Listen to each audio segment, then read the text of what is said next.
Hola, buenas tardes, bienvenidos a este nuevo vivo de FUCA. Hoy conversaremos sobre cáncer de próstata. Nuestro invitado de hoy es el doctor Gustavo Villoldo. Les voy contando y les voy presentando cuáles son los antecedentes del doctor Gustavo Villoldo, que ya se está sumando. Vamos a Pero mientras tanto, mientras él se va sumando, les quiero contar que el doctor Gustavo Villoldo es miembro de la unidad de tumores genitourinarios. Hola Gustavo, buenas Hola, Lilia, tardes. ¿Qué tal? ¿cómo ¿Cómo estás? estás? Un Bien, muy gusto que buenas nos tardes. acompañes. Un gusto que nos acompañes hoy en este canal de Instagram de FUCA. Saludamos, ya se van sumando muchas personas, pero bueno, había empezado a contar un poco sobre tus antecedentes profesionales. Repetimos, el doctor Gustavo Villoldo es médico especialista en urología, es miembro de la unidad de tumores genitourinarios del Instituto Alexander Fleming, es subjefe del servicio de urología de dicha institución, es además codirector del Fellow de Uro-Oncología y Laparoscopía, también del Instituto Alexander Fleming, y además miembro del equipo de cirugía robótica del Sanatorio Finoquieto, ambas instituciones de la ciudad de Buenos Aires. Y bueno, el Instituto Alexander Fleming es la casa de FUCA, es el instituto donde nuestra fundación, la Fundación Cáncer FUCA, tiene su sede. Y, y bueno, y muy agradecidos de parte de FUCA, tanto con la institución como con su cuerpo profesional, del cual el doctor Gustavo Villoldo es miembro, como les acababa de contar, por su colaboración permanente con nuestras actividades y en especial con estos vivos, estas charlas que tenemos para llegar a toda la comunidad y para informar sobre distintos temas relacionados con la salud y en especial, por supuesto, con el cáncer. Así que me gustaría empezar, Gustavo, preguntándote un poco sobre tu especialidad. Parecería que, digamos, ser urólogo, que simplemente el nombre ya la describe, pero me gustaría que nos cuentes más especial, digamos, con más detalle o más especialmente en qué consiste tu especialidad y, y digamos, principalmente cuándo una persona recurre o debe recurrir a un especialista en urología. Tanto hombres como mujeres, pregunto. Ok, Gabriela, bueno, ante todo, bueno, te agradezco muchísimo por la invitación. Hacemos, ¿no?, con frecuencia estos eventos para FUCA y me parece que educar a los pacientes o a la comunidad en general, darles el poder de tener el conocimiento, me parece que los fortalece al momento de tomar decisiones cuando van a hacer las consultas, me parece extremadamente importante. Así que, bueno, yo en realidad soy el agradecido por haberme invitado a este tipo de actividades, me divierten, ¿no? Y por otro lado también me permitiste entender cómo es hacer un Instagram. La verdad yo Sí, hasta hace un par de horas soy un neófito total y entre vos y mis hijos que son más tecnófilos que yo me ayudaron a entender cómo funcionaba un video en Instagram. Así que bueno, está bueno. muchísimas gracias por eso. Bueno, Eh, volviendo a la primera pregunta, me preguntabas de qué se trata ser urólogo, ¿no? ¿Qué hacemos los urólogos? Es una especialidad que no tiene quizás tanto conocimiento, ¿verdad? Me sí, parece que si un paciente me pregunta, un neumonólogo, un cardiólogo, puede precisar, ¿no?, a qué se dedica el médico. La gente sabe menos qué hace el urólogo. Nosotros los urólogos somos especialistas de el sistema reproductor y genitourinario. En realidad la urología parece una especialidad muy pequeña, es una subespecialidad que se desprende de la cirugía general, pero en realidad es una cirugía que es bastante amplia, porque dentro del métier de los urólogos abarcan distintos tipos de áreas. El área de trasplantología o de trasplantes renales, los urólogos hacen trasplantes, es una parte de ellos. Hay un área muy fuerte en patología benigna del hombre en salud masculina, que ver con el agrandamiento de la próstata, con la fertilidad masculina. Los urólogos formamos parte del diagnóstico y el tratamiento de los inconvenientes de fertilidad que tienen los hombres. También mezclamos con los ginecólogos en parte de los tratamientos de la salud femenina, ¿no? Incontinencia, por ejemplo. También hay una parte muy fuerte relacionada con el tratamiento de las piedras, ¿no?, la psoriasis, médico en Alexander Fleming, que es una institución exclusivamente oncológica. Se trata del diagnóstico y el tratamiento de los tumores de cada uno de los órganos del sistema reproductor masculino y urinario. Esto sería riñón, vejiga, próstata, testículos, pene y las glándulas que están arriba de los riñones, que se llaman glándulas suprarrenales. Mira, siempre aprovecho que esto es abierto a la comunidad, entonces siempre cuento una anécdota divertida cuando iba en el auto con mi hijo y su amigo. Entonces yo iba manejando y en el espejo retrovisor me miraba y me dice así: ¿vos a qué te dedicas? ¿No? Un chico divino.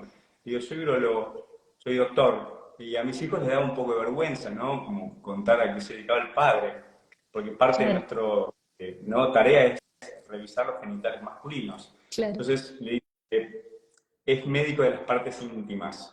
Entonces, bueno, yo, digamos, cuando trato de explicar de qué se trata, los urólogos, además de la vía urinaria, nos encargamos de las partes íntimas o de los genitales masculinos. Genial, genial. Bueno, hay que ser muy explícito y muy gráfico con los chicos, ¿viste? Es así. Así que bueno, te agradezco mucho, muy interesante toda la descripción y esto me da pie para contar entonces que en este mes de junio tenemos precisamente dos fechas de conmemorativas, digamos, de distintos tipos de cáncer que tienen que ver con tu especialidad. El tema que nos convoca hoy, que es cáncer de próstata, y también este mes se recuerda o se trata especialmente el cáncer de riñón. Así que aprovecho para pasar el aviso que el próximo lunes vamos a tener un vivo sobre cáncer de riñón y que nos va a acompañar el doctor Martín Ángel, que bueno, también es parte del equipo del Instituto Fleming. Pero bueno, empecemos también a ver, empecemos ahora con el tema de hoy, que es hablar del cáncer de próstata. ¿Qué, en primer lugar, qué es la próstata? Es Ok. duda y me parece punto importante para explicarles a todas las personas que nos ven, que nos escuchan, y aprovecho también para avisar que nos van a ver en otro momento porque este vivo se guarda en el Instagram y en esta semana se sube también a YouTube, así que después también lo van a poder mirar por esta otra red que es YouTube. Pero bueno, vamos al tema. ¿Qué es exactamente la próstata? Y está bien la pregunta porque lo mismo como la especialidad. La próstata es un órgano que la gente no sabe ni qué es, ni dónde queda, ni para qué sirve. Para que También sí. tiene como, no digo que mala prensa, pero tiene una poca prensa. Porque, pues, cualquier vecino puede entender o ubicar el riñón, el corazón, los pulmones, pero la gente se pregunta con frecuencia, incluso gente, ¿no? ¿Dónde está la próstata y para qué sirve? Bueno, la próstata no tiene muchas funciones, no sirve para mucho. Yo siempre digo en chiste que es más lo que joroba que lo que ayuda, la próstata. Pero en realidad sí tiene funciones importantes que tienen que ver con el mantenimiento de la especie. Eso es porque lo más importante que hace la próstata es segregar, por eso es una glándula, fluido prostático, que es un líquido que tiene como característica ser alcalino.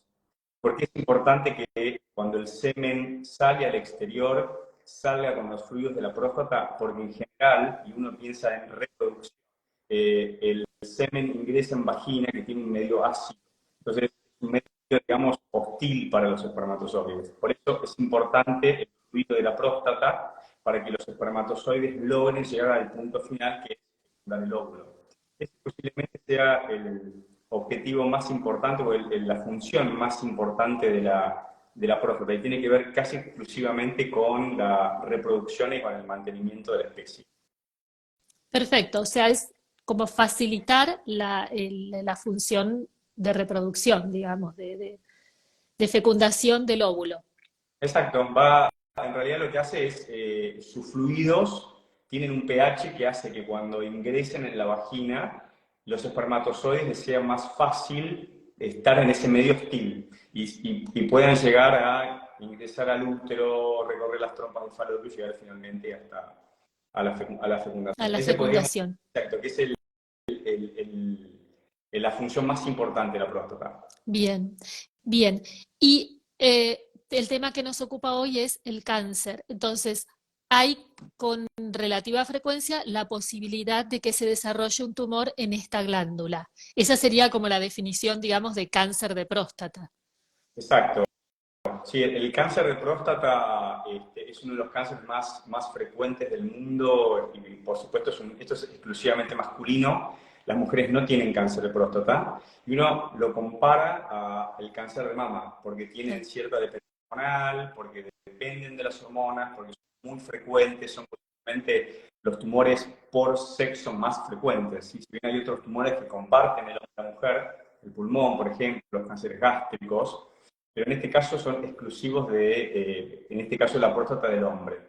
Creo que Ajá. es muy importante hablar de esto porque es un cáncer que es muy frecuente y es bastante común escuchar y en los chistes, ¿no? En los hombres sobre cuándo deben o no deben chequearse, Claro. de qué consta el chequeo, pero me parece que es importante tener presente, Gabriela, que a medida que envejecemos o a medida que pasan los años, nuestra chance de tener cáncer de próstata es mayor, y esto es un poco el sentido por el cual los hombres mayores se chequean o deben chequearse. Si querés, ahora vamos a hablar un poquito al respecto, Sí, claro. y la gente no tanto, o por lo menos en cierto contexto sí, pero como no están obligados. Y eso tiene que ver con cómo va aumentando la frecuencia o la incidencia de este tumor a medida que pasan los años. Así que bueno, por eso me parece que es muy importante este tipo de comunicación para que los hombres sepan a partir de cuándo deben chequearse, cómo deben chequearse, y también una cosa importante es que muchas veces los síntomas no son específicos del cáncer de próstata, entonces quizás algún consejo sobre qué debe llamar la atención o qué sospecha debe generar sacar un turno y ver un médico. Sí, a ver, sí, todos estos aspectos nos interesan mucho, y bueno, como lo estás diciendo, como sucede en general con el cáncer, hay como un mayor riesgo de padecerlo con la edad. Entonces, ¿a partir de qué edad se recomiendan controles preventivos, por ejemplo, en el caso del cáncer de próstata?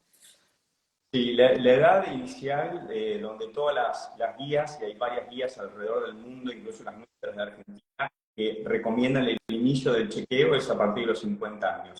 Sí, esto es importante porque se ha movido más o menos 5 años durante los últimos años, y eso tiene que ver con distintas pautas y normas que se han generado a lo largo de estos años. Pero si uno tuviese que aconsejarle a los pacientes de forma fácil y sencilla, a partir de los 50, y también hay como un corte cuando nos ponemos más grandes, no es que es de los 50 y es hasta el último día de nuestras vidas, sino Sí, que la relación tiene que ver un poco también con la expectativa de vida, y esto es un poco lo más difícil de charlar. O sea, es difícil decir, es fácil decir a la gente, a partir de los 50 te controlás, es difícil cuando decir que dejen de claro, controlarse. claro. En general, en general, las guías internacionales recomiendan no más de 70 años, más de 75 años.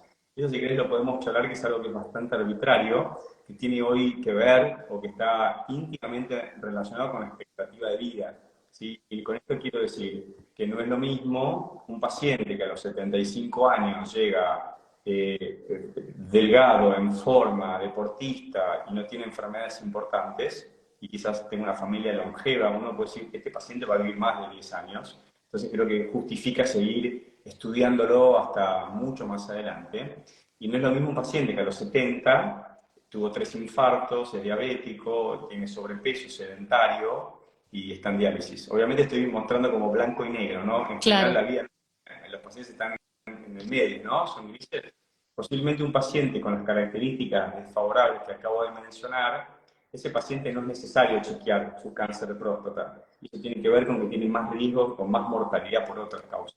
Entonces, Claro. creo que ese es el rango etario en el cual uno le aconseja a los pacientes que deben chequearse, no obligatoriamente, pero sí tienen que asistir a su médico de los 50 para arriba. Y te quería comentar una cosa importante, que cada vez sabemos más, y esto lo tenemos de la experiencia de cáncer de mama, que son posiblemente los más adelantados. Los nuevos desarrollos ocurren en general en las mujeres en mama, y eso es una buena noticia.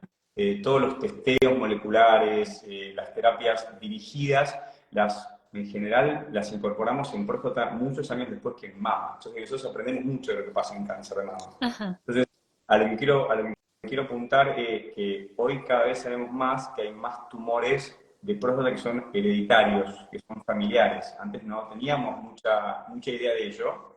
Entonces, la recomendación actual es en aquellos familiares con cáncer de próstata, empezar a chequearse 10 años antes. Ajá, A partir de los 40, aquellos pacientes que tienen padres, tíos, abuelos con cáncer de próstata deben chequearse a partir de los 40. Hay algunas otras enfermedades, como te decía, la mejora en la detección precoz y en la tecnología para evaluar mutaciones nos ha enseñado que hay algunos síndromes familiares, por ejemplo, mujeres que tienen cáncer de mama o de ovario, hay una enfermedad que se llama síndrome de Lynch, en sí, el cual, además de tener cáncer de ovario y de colon y de otros tumores, también hay un aumento de la incidencia de cáncer de próstata. Entonces, en aquellos familiares o en aquellos pacientes que uno ya sabe que tienen enfermedad de Lynch, hay que empezar a estudiarlos de forma temprana. Y también una cosa importante que también es bastante nuevo, lo mismo, cada vez hacemos más asesoramientos genéticos, es decir, los urólogos que no estamos entrenados para hacer asesoramientos genéticos, hemos aprendido, dentro de los equipos multidisciplinarios, que cuando hay una alta carga tumoral en una familia, especialmente vinculados con ovario, mama, colon y otros más, debemos sugerir hacer un chequeo, un testeo para ver si tiene este famoso gen que es bastante conocido por Angelina Jolie, ¿no? El gen de BRCA. sí, No sé si recuerdan, pero Angelina Jolie de alguna forma como permitió la exposición al mundo de que era una enfermedad tumoral donde uno podía sacarse un órgano en forma preventiva. Eso está bastante claro para cáncer de mama, todavía no está muy claro para cáncer de próstata, pero sí sabemos que aquellos pacientes que portan este gen deben empezar a chequearse en forma más temprana, a los 40 años.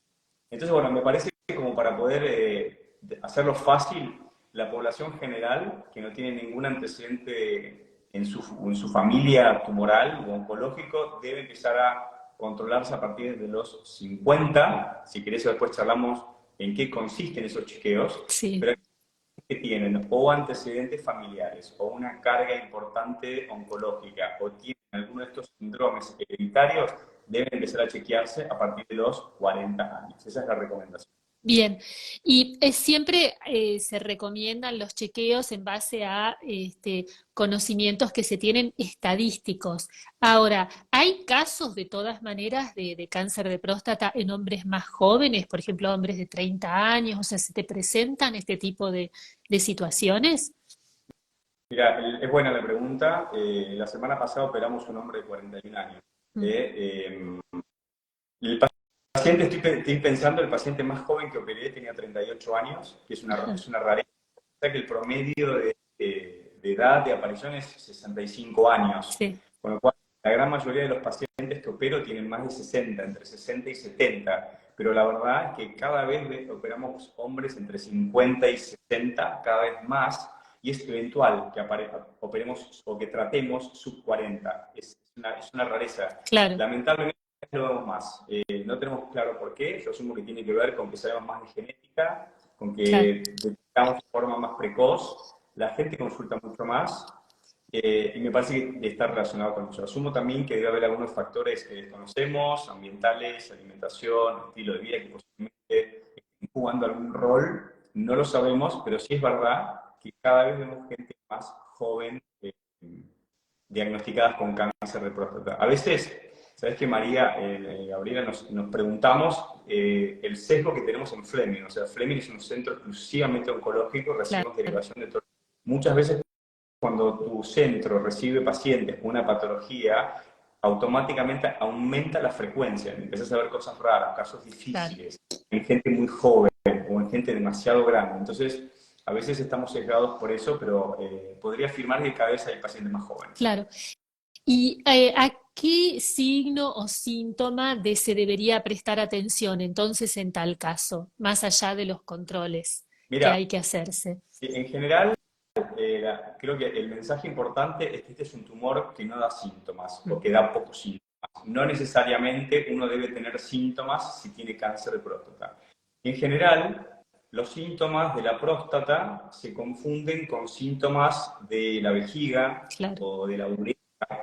Entonces, es bastante común que toda la patología de la zona, ya sea buena o sea, benigna o maligna, impacte con síntomas muy parecidos. Lo más claro, común es cuando la próstata aumenta de tamaño, al cual llamamos hiperplasia de próstata, aumento benigno de la glándula, o sea, tiene muchos síntomas. Es la clásica consulta de los hombres cuando tienen dificultades para orinar. claro. La gran mayoría de las veces no es por cáncer, sino que la gran mayoría de las veces es por patología benigna. Entonces, aumentar la frecuencia miccional, levantarse a orinar de noche, tener un chorro miccional de menor calibre, intensidad, incontinencia, tener infecciones, pis con sangre, bueno, todas estas cosas son síntomas comunes y no son para nada específicos. Por otro lado, hay hombres, por suerte, por lo menos en Fleming, que es donde estoy todo el tiempo, la cantidad de pacientes que debutan con metástasis es realmente poca, ¿sí? Es un 3-4%. Esto lo charlamos un poco más, pero tiene que ver con el diagnóstico precoz y en cómo los hombres se controlan. Entonces, cuando hay metástasis, entonces ahí los pacientes pueden presentar síntomas por la metástasis y uno Claro, de los sitios más comunes de diseminación es el hueso. Y dentro de todos los huesos del cuerpo, el más común es la columna lumbar. Entonces los sí, pacientes tienen dolor, dolor, se presentan dolor. Y ese es un síntoma que, te repito, no es característico del cáncer de próstata, pero cuando hay metástasis por cáncer de próstata, suele ir a los huesos y los pacientes suelen referir tener dolor. Así que claro, como podrás, es un síntoma específico. Por eso claro, es importante que, aunque no haya síntomas, la consulta se debe hacer igual. Y esto me claro. parece que mujeres no sacan años luz. Las mujeres saben que Sí, tienen que hacer la mamografía, van, la hacen, no esperan tener síntomas. En eso me parece que hacen mucho mejor los deberes. es Nosotros cierto, cuesta mucho más, estamos esperando el síntoma para acudir y muchas veces cuando aparece el síntoma ya es tarde. claro, Por eso el mejor escenario es hacer la consulta al médico especialista en el momento en que no hay ningún síntoma. tal Claramente cual, el mejor escenario. claro. Tal cual. Bueno, y te cuento además, no sé si estás mirando, que acá se ve que las que nos están escuchando muchas mujeres, o sea, estamos hablando de un cáncer típicamente masculino y nos están escuchando muchas mujeres, que seguramente somos las mujeres las que les recordamos a nuestros maridos, hijos, padres, compañeros de hacerse los controles. ¿Y en qué consisten estos controles? Porque hay también, creo, algo de temor en el hombre, no sé cómo llamarlo, pero como que cuesta en los hombres decidirse ir a hacer los controles con el urólogo. Yo creo que ¿Qué eso nos es un tema, contás? creo que es un tema generacional, que las nuevas generaciones tienen menos prurito, temor de consultar al urólogo, relacionado un poco por el examen rectal, ¿no? Y yo, mira, y en esto posiblemente, si hay algún urólogo de la vieja guardia, de la vieja generación, donde ellos decían que el tacto rectal era obligatorio para todos los pacientes, bueno, yo ahí posiblemente me oponga un poco. Yo creo que, a ver, para información general, la forma de hacer el chequeo de próstata es, lo más importante, Gabriela, es consultar al urólogo o al médico especialista. ¿Y por qué te explico esto? Porque, mira, si tenemos un poco de tiempo, me gustaría contarte una pequeña historia para ver de dónde Sí, partimos y dónde estamos ahora. Cuando se descubrió el PSA es una proteína que fabrica la próstata, que es un marcador de sangre, ¿sí? Uno puede hacer una determinación sanguínea y cuando el PSA está alto, uno sospecha que algo le pasa a la próstata. Pero en realidad es importante que la gente sepa que el aumento del PSA no es específico de cáncer, es específico de un órgano. Significa que algo está pasando con la próstata. Aumentó de tamaño, se inflamó, se infectó, anduviste a caballo, tuviste relaciones sexuales, comiste con muchos picantes, te hicieron una videocronoscopía. Sí, hay muchas causas de aumento de PSA. La menos frecuente es el cáncer, pero es claro, la más temida. Por claro, eso, ante mínimos variaciones en el valor del PSA, los pacientes vienen al consultorio con mucho miedo pensando que tienen cáncer. La gran mayoría de las veces no lo tienen.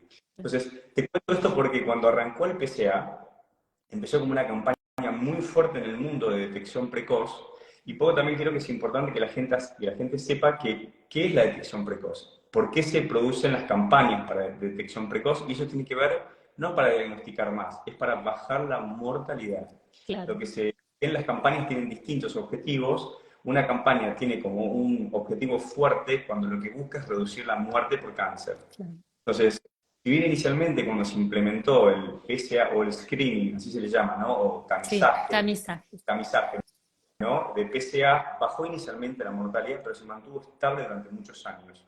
Entonces, lo que se preguntaron es por qué si detectamos más tumores, la gente, o sea, no reducimos la mortalidad. Y esto tiene que ver con que hay un grupo de tumores de próstata que son muy agresivos, pero hay otro grupo de tumores de próstata que no lo son, y que uno podría tenerlo durante muchos años en el cuerpo y convivir con ellos. ¿Sí? O sea, no quiero decir que hay que convivir con los tumores, no quiero dar ese mensaje. Pero hay un grupo selecto de tumores que pueden convivir por años y se quedan quietos y no se mueven. Hay otro grupo que, por el contrario, son muy agresivos. Entonces, se hicieron dos estudios importantes en Estados Unidos y en Europa, y en Estados Unidos determinaron que el PSA no servía para nada, no bajaba la mortalidad.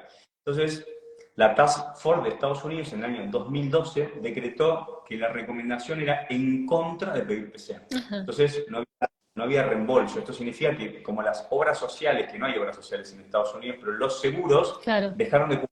Entonces, la gente lo tenía que pagar de su bolsillo. Entonces, dejaron de chequear. Entonces, a los 2 años de eso, aumentó un porcentaje alto la cantidad de pacientes que se presentaban al consultorio por metástasis. Entonces, se dieron cuenta que hicimos mal. Digamos, el estudio terminó que no servía, pero en la vida de todos los días realmente sí sirvió. Después de haber analizado su estudio, se dieron cuenta que en realidad sí servía, pero no de la manera que lo hacíamos antes, no de pedirle todos los años 5 PSA por año a los pacientes, sino se empezó a hacer algo que se llama un screening inteligente, un smart screening, esa fue la palabra. Entonces empezamos a aprender que no hacía falta hacer muchos por año, que había que al menos hacer un primer PSA a los 50 años, y uno podía espaciar los estudios cada 2 o cada 3, y también aprendimos que el tacto rectal no era imprescindible para todos los pacientes. De hecho, el tacto rectal es cuando uno toca la próstata, puede ser que un paciente tenga un tumor de próstata con un PSA normal. Por eso hacemos el tacto. Lo real es que la gran mayoría de los tumores se determinan por PSA. Entonces, el tacto determina un porcentaje muy chiquito de tumores, un 5%. Entonces, acá hay una pregunta. ¿Estamos los urólogos dispuestos a dejar de hacer tacto rectal y perdernos ese 5%? Y a lo mejor mucha más gente vendría a hacerse el screening, porque dice, si a mí no me revisan, yo me hago el PSA. O debemos hacerle exactamente como lo hacíamos antes, que a todo el mundo le hacemos lo mismo. Bueno, yo creo que claramente no. Creo que tenemos que cambiar los urólogos, resetear nuestra mente, entender que los pacientes lo que necesitan es una explicación sobre los pros y los contras. El paciente debe saber si es beneficioso o es perjudicial hacerse un chequeo. Y esto te lo cuento porque me lo planteo todo el tiempo en mi consulta. Cada vez que viene un paciente y tiene 72 años, por ejemplo, me dice, me quiero hacer un control. Entonces, para mí lo más fácil es hacer la receta, pedirle el PSA, pero mi trabajo de explicarle las guías, mira, no recomienda que después de los 70, y bueno, pero al final del camino no hay un solo paciente que me haya dicho, ok, yo no me quiero hacer nada, me voy, me pego la boca, me dice, hágame igual. Entonces digo, ¿por qué pierdo el tiempo para qué les explico? Pero bueno, creo que es lo que hay que hacer. Creo que los pacientes tienen que tener el poder de elegir, ellos son los que eligen, no somos nosotros. Y está en su derecho a decir, mira, entendí lo que me dijiste, pero no quiero chequearme, no quiero saber. Especialmente si vos sabés que tu expectativa de vida es corta. Yo sé que nadie piensa que la expectativa de vida es corta. Posiblemente los pacientes que más entiendan esto son los médicos y que tienen problemas de salud. Los médicos de 70 y pico, que tienen problemas de salud severos, vienen a control y cuando los explican dicen, no, está bien, yo no me voy a chequear. Pero la gran mayoría de los pacientes se chequean, les pedimos un PSA. Hoy, si bien hay algunos que les hacemos el tacto rectal, hoy hay algún grupo de pacientes en el cual con un valor de PSA muy chiquito podríamos obviar el tacto rectal. Y esto de alguna forma es una invitación a hombres a chequearse con más frecuencia. Y una cosa que también cambió la historia en la cual nosotros diagnosticamos es con las nuevas imágenes. Hoy hay como una revolución de las imágenes. Hay estudios que nos pueden ver mejor la próstata. La próstata históricamente era un tumor que se veía más o menos y que la ecografía era incapaz de ver tumores bien delimitados en la próstata. Hoy tenemos estudios como la resonancia que es capaz de ver tumores casi a la perfección. Y entonces nosotros hoy podríamos a los pacientes que pedimos un PSA y que el PSA sube, antes le decíamos biopsia a todo el mundo. Hoy no hacemos biopsias a todo el mundo. Hoy le pedimos una nueva imagen, una resonancia. Entonces, si esa resonancia detecta un tumor, solamente ahí hacemos una biopsia. En aquellos pacientes en los cuales el PSA es elevado, pero la resonancia es normal, los controlamos. Entonces hay un montón de situaciones hoy en las cuales no hacemos lo que veníamos haciendo en los últimos 20 años. Nos adaptamos a los cambios en los paradigmas, los cambios en las imágenes. Me parece que esto es lo importante que uno debe transmitir a los pacientes. Entonces, hoy la premisa no es detectar cualquier tumor. No queremos detectar cualquier tumor. Queremos detectar aquellos tumores que son los peores, los más malos. A esos Claro. tumores los llamamos clínicamente significativos. Claro. ¿Sí? Hay un Los- grupito de tumores que no son clínicamente importantes. Entonces, hoy la opción es ni siquiera saber que los tenés.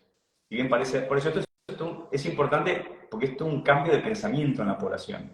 Esto está directamente relacionado, ¿no? Que cuando diagnosticamos un tumor de estos que son poco agresivos, que son de riesgo bajo o clínicamente no significativos, la primera elección es vigilarlos, claro. tratar. Y sí, sé también por casos que uno estando en FUCA escucha que es muy difícil a veces para un paciente aceptar que le digan, sí, tenés un tumor, es maligno, pero simplemente lo vamos a controlar, no vamos a hacer nada, ¿no?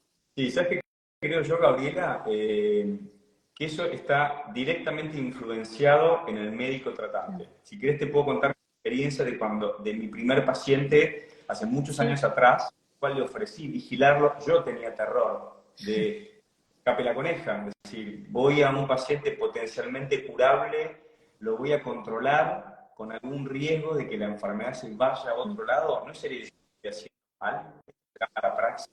Hoy te digo la verdad, datos de pacientes aquí, de estudios americanos, europeos, aquí en años. Y sabemos que la vigilancia activa en un grupo específico de pacientes es una estrategia segura, donde uno le informa al paciente, que obviamente es lo menos inocuo de todos los tratamientos, porque no hay que hacer nada, ah, el estilo de vida sigue igual. Si uno psicológicamente puede tolerarlo, y de hecho hay grupos de ayuda para ello, y también mucha recepción de nosotros los médicos, los pacientes pueden estar muchos años sin tratarse. De hecho, este famoso estudio al cual yo hago referencia, que se llama PROTECT, es un ujú, estudio que hace años demostró que los pacientes que se operaban o se irradiaban, que son los dos tratamientos principales, o que se controlaban, a 15 años la supervivencia de esos pacientes era muy parecida. Y de los pacientes que se vigilaron, hay un 40% que todavía seguían vivos y sin ningún tipo de tratamiento. claro, Obviamente, la gran mayoría de los pacientes van a necesitar tratarse en algún momento. Acá lo que hacemos con esta estrategia es como patear el tratamiento para más adelante. claro. Porque cada vez es importante para los médicos la calidad de vida y para los pacientes también. Antes los pacientes aceptaban cualquier tratamiento. No sé, y a veces los tratamientos eran mutilantes. Hoy lo Claro, que tratamos es, hoy los médicos queremos todo para los pacientes y también los pacientes quieren todo para ellos. claro. Quieren curarse, estar vivos y que no se altere su calidad de vida. Bueno, muchas veces esa ecuación no se puede lograr, siempre se gana y se pierde algo. Entonces lo que tenemos que tratar en esta nueva era de medicina personalizada, agarrar uno por uno, paciente por paciente, y ofrecerle un tratamiento que mejor se ajuste a las necesidades de ese paciente, a sus Claro. preferencias, a su entorno de vida, si está en pareja no es lo mismo que no esté en pareja. Y esto tiene que ver con que los tratamientos del carcinoma de próstata, hay dos cosas importantes que afectan. Uno es la sexualidad, ¿sí? La cirugía un poco más que la radiación, posiblemente, que son los dos tratamientos estándares, o los inconvenientes urinarios, algo de incontinencia urinaria. Claro, Entonces, cada vez, a ver, digo, hemos evolucionado más técnicamente, tenemos mejores técnicas quirúrgicas, tenemos un robot con el cual hoy operamos, donde los resultados son superiores a las técnicas anteriores. La radiación también mejoró. El tipo de radiación que hoy se le ofrece al paciente es superior a la de hace 10 años atrás, donde aumenta el foco en la próstata y evitan irradiar todos los órganos periféricos para evitar claro. la complicación. Pero más allá de todo eso, mejorando la radiación en un centro con experiencia, mejorando la cirugía con la mejor tecnología y con un cirujano experimentado, igual puede haber complicaciones. Por eso, los pacientes que menos complicaciones tienen son los que no se tratan. Entonces, por eso creo que hay que buscar ahí un balance importante entre lo más importante es tu tumor es de esos tumores que se pueden esperar o tenés un tumor de los que son muy malos. Entonces, cuando el tumor es muy... Y acá, viste, nos fuimos en blanco y negro. A los Claro, tumores muy benévolos los podemos esperar, pero a los otros, que son los malos de la película, posiblemente les tenemos que tirar con un misil y tenemos que hacer múltiples tratamientos. A lo mejor no es un único tratamiento ajá, o uno o el otro. Tiene que ser un tratamiento multidisciplinario o multimodal. claro. Entonces, ahí es donde interviene esto que tan famoso últimamente, pero que es difícil de aplicar, que por suerte en Fleming funciona súper bien, que es la multidisciplina, el equipo multidisciplinario. Hoy ya no hay más el doctor Petete con su librito, no es que hay una única persona que tiene el conocimiento íntegro. Hoy tenemos que preguntar, porque las imágenes evolucionaron tanto que hoy un imagenólogo especialista sabe ver las imágenes mejor que yo, un radioterapeuta sabe más de radioterapia que yo, el patólogo es especialista y sabe más que yo. Entonces hoy no hay nadie que tenga el conocimiento entero. Entonces sí o sí, cuando hay un caso complejo, difícil, lo tenemos que reunir, juntar y ofrecer una opinión ya no individual. Y eso es lo que yo le digo al paciente cuando viene a Fleming a hacer alguna Claro, consulta. Taja de este lugar, que te estoy dando, no te voy a dar mi opinión, te voy a dar la opinión institucional, donde tu caso fue presentado, fue pensado por 10, 15, 20 ojos, y esta fue la decisión en conjunto. Y de alguna forma eso siempre es bueno para el paciente. También es seguro, muy bueno como médicos, tenemos el respaldo de la institución atrás. Y me parece claro, que hace que tomemos decisiones más certeras y más inteligentes. claro. Desde ya, seguramente que es una mayor tranquilidad para el paciente saber que la decisión ha sido tomada por un equipo que lo evaluó desde distintos puntos de vista. Bueno, sabes que nos están saludando desde Ecuador, nos están mirando y escuchando desde Ecuador.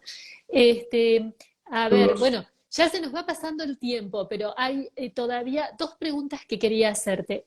Una relacionada más con la prevención, más allá de la detección temprana, ¿hay dentro de los hábitos de vida de los hombres alguna recomendación especial en cuanto a evitar ciertas conductas que puedan ser de riesgo o bien adoptar conductas que puedan disminuir el riesgo? O sea, ¿qué recomendación les podés dar a hombres sanos que quieren cuidarse? Es buena la pregunta porque no hay puntualmente demasiados argumentos para tomar algún tipo de medida preventiva. Si querés, podemos ir recorriendo todos los análisis de dieta, ¿sí? De que tiene que ver con estilo de vida y con medicamentos, que serían las dos formas Mm, importantes como de prevención. Creo que la forma más importante de prevención es lo que estuvimos charlando recién, sí, la consulta, y por ahora no hay nada superior a eso. Es importante tener presente que esta enfermedad es mucho más común en Occidente que Oriente, por lo tanto, seguramente hay algo relacionado con hábito de vida, mm, dietas ricas en grasa, sedentarismo. La verdad, no está súper claro. También sabemos que como parte de la prevención, lo que hoy más sabemos es que esta es una enfermedad que está linkeada o que está unida a ciertas mutaciones y tumores genéticos, como estuvimos hablando. Por ah, lo tanto, es importante que las familias portadoras de estos genes o de estas enfermedades deben hacer una consulta temprana. Durante mucho tiempo se habló de las propiedades de los licopenos, del tomate, antioxidantes. Yo lo que siempre les transmito a los pacientes es que lo que hace bien a la vida y a la salud también es bueno para evitar un carcinoma. Digamos, no es una condición sine qua non y no es algo que no puede asegurarlo. Porque de hecho hay pacientes que tienen una vida saludable y tienen cáncer, y hay gente que sí, tiene una vida saludable y nunca la tiene. claro, Así que es muy difícil decirle a los pacientes que tengan una dieta específica para prevenir el cáncer. Sí, hubo al menos algunos estudios de prevención con fármacos, pero que no llegaron a extenderse a la población general. Y ahora te comento por qué.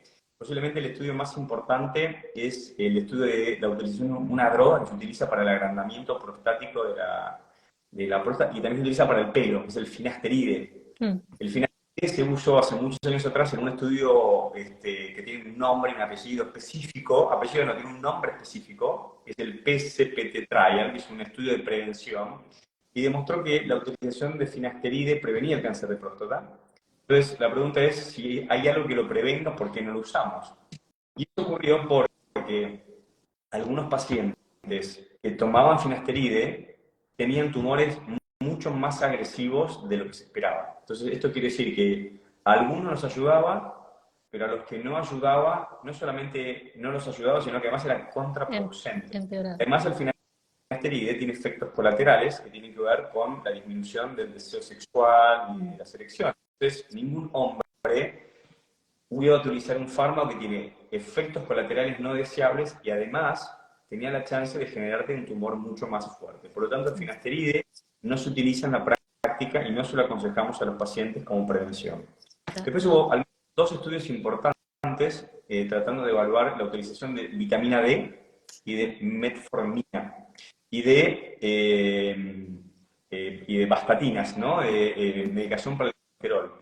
Y si bien hay toda una hipótesis, hay todo un mecanismo importante, nosotros a los pacientes que no les podemos decir que tomen metformina, que tiene efectos colaterales, ni vitamina D, ni tampoco vastatinas o rosuvastatinas. Entonces, lo que sí hacemos en aquellos pacientes que ya tienen diagnosticado un carcinoma de próstata y que tienen estos factores de riesgo es tratarlos. ¿Sí? Claro. Hay toda una hipótesis, ¿no? Antiinflamatoria, antitumoral, que tiene mucha lógica, pero lo real es que en la práctica los estudios que han intentado mezclar tratamientos oncológicos con rosuvastatina o tratamientos oncológicos con metformina han mostrado una mejora en la supervivencia de los pacientes. Así Ah, que la mala noticia sería que no contamos hoy en día con información válida para transmitir a los pacientes con respecto ni a dietas ni a medicación. Hoy wow. lo más razonable y con rima y todo es hacer una dieta saludable. Ahí Como está. eso es lo más razonable que nosotros le ofrecemos a los pacientes. Seguro. Bueno, te voy contando que, que vas recibiendo saludos, nos estaban mirando colegas tuyos, ex becarios de FUCA, la doctora Vallejos, Ah, que te manda ah, saludos, y tenés saludos también de Silvia, que dice que atendiste a su papá, junto al doctor Villaronga, que son de La Pampa. Este, así que bueno, saludos con mucho cariño. Y yo casi, doctora Graciela Vallejos, que te saluda, Ferreira Camacho también acá te manda saludos, gran valor en un feriado, nosotros trabajando. Este, casi creo que es ya la última pregunta que me interesa mucho. ¿Se cura el cáncer de próstata? es buena. Pongamos un cáncer de los malos, ¿no? Lo operás, o sea, entiendo que la primera medida es o quizás la principal ha de ser la cirugía. Luego, ¿se puede hablar de curación? Sí, es buena, es muy buena la pregunta. Mira, para poder explicarlo mejor, podríamos poner dos escenarios distintos. Los pacientes que se presentan o que se diagnostican con enfermedad localizada. Enfermedad localizada significa con el tumor que está exclusivamente dentro de la próstata y no fue a ningún otro lado, no se diseminó o no dio metástasis, ¿no? Y por otro lado tenemos los pacientes que tienen enfermedad avanzada o que tienen metástasis. Entonces, hoy los focos de la curación están enfocados en la enfermedad localizada, por eso la importancia del diagnóstico precoz Precoz. y de las consultas tempranas. Hoy, la gran mayoría de los pacientes que se presentan con un tumor diagnosticado en etapas tempranas son potencialmente curables. Como habíamos charlado, los dos tratamientos que pueden curar a los pacientes clásicos, después hay detalles mucho más finos sobre qué tipo de cirugía, qué tipo de radiación, pero así como en términos generales, es la cirugía y la radiación. Pueden curarse con ambos. Somos mucho más partidarios de ser agresivos con los tratamientos, es decir, más agresivos significa operar a los pacientes más jóvenes, porque la información que tenemos en estudios es a 15 años, pero no sabemos si a 20 años o a 30 años son lo mismo. A 15 años parecen ser 15. Entonces, la gente cuando es más grande, uno podría ofrecer cualquiera de los dos tratamientos, pero cuando es más joven, somos más partidarios de ofrecer cirugía. Entonces, en ese contexto de enfermedad o de localización, los pacientes son curables. Es mucho más difícil poder ofrecer esta palabra curación, que es algo que los pacientes nos preguntan y a veces exigen, en los pacientes que tienen metástasis. Claro. Hoy, las técnicas o las nuevas drogas, y en esto creo que lo bueno del cáncer de próstata es que es tan frecuente y que también es muy frecuente en los países centrales, que es donde está el dinero para hacer investigación. El foco está puesto en cáncer de próstata.